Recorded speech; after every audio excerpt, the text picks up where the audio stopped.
A different perspective is that the West really doesn't need to worry about China's rise, as the Communist Party, and by extension the state, is on the verge of collapse.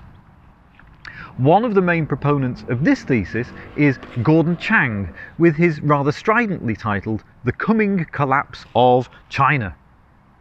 Our first author with some Chinese ancestry, Chang, is from New Jersey, but his father was from Jiangsu and his American mother is of Scottish descent.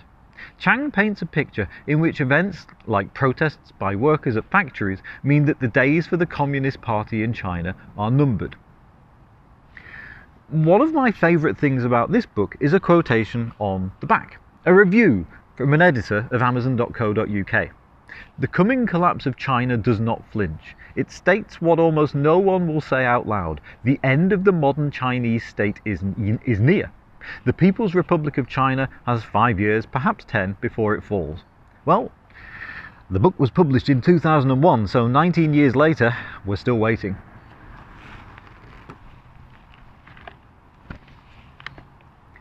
As something of an antidote to Chang's argument that the Chinese Communist Party is about to collapse and take the Chinese state with it, is Bruce Dixon with his Dictator's Dilemma, the Chinese Communist Party's strategy for survival.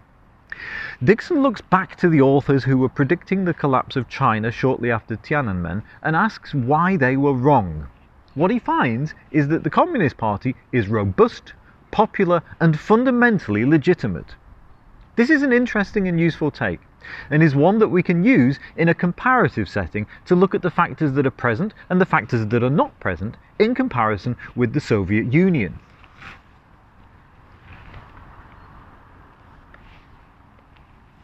Susan Shirk also looks to the stability of the Communist Party in her China, Fragile Superpower: How China's Internal Politics Could Derail Its Peaceful Rise.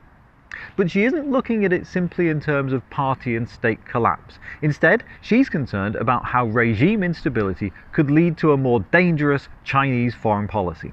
Her argument is that unstable regimes sometimes resort to military actions and the like in order to change the narrative away from domestic problems. Think of the Argentinian dictator Galtieri's invasion of the Falkland or Malvinas Islands. Interestingly, Shirk comes up with some policy suggestions, not for Americans, but for Chinese politicians.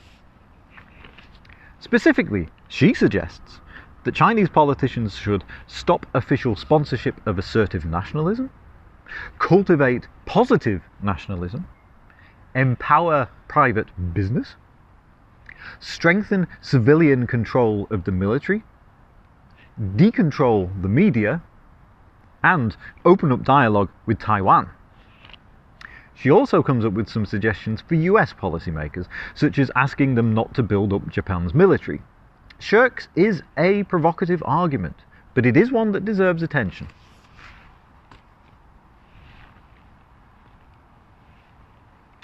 Another perspective on why the West doesn't need to worry about China's rise is presented in Ho Fung Hung's The China Boom: Why China Will Not Rule the World. Again, the cover of this book is a little bit misleading. I think we can best see this one as a critique of the argument presented by authors such as Stephen Halper with his Beijing Consensus. Hung's argument is that China will not recreate the international system in its own image, as it already has far too much vested interest in maintaining the status quo. China has built its economy within the current global system. To modify that would be to damage its own economic interests. This is what we would call cutting off your nose to spite your face. A bit like Brexit, really.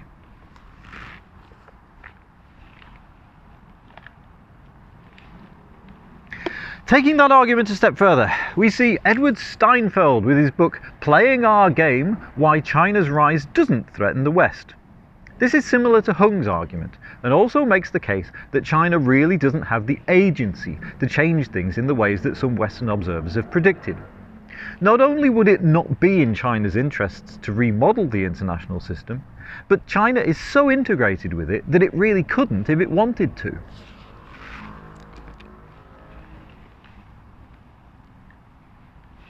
Finally, we have Hugo White's The China Choice: Why We Should Share Power. White doesn't claim that some sort of conflict with the West is impossible, but he does make a case for increased integration.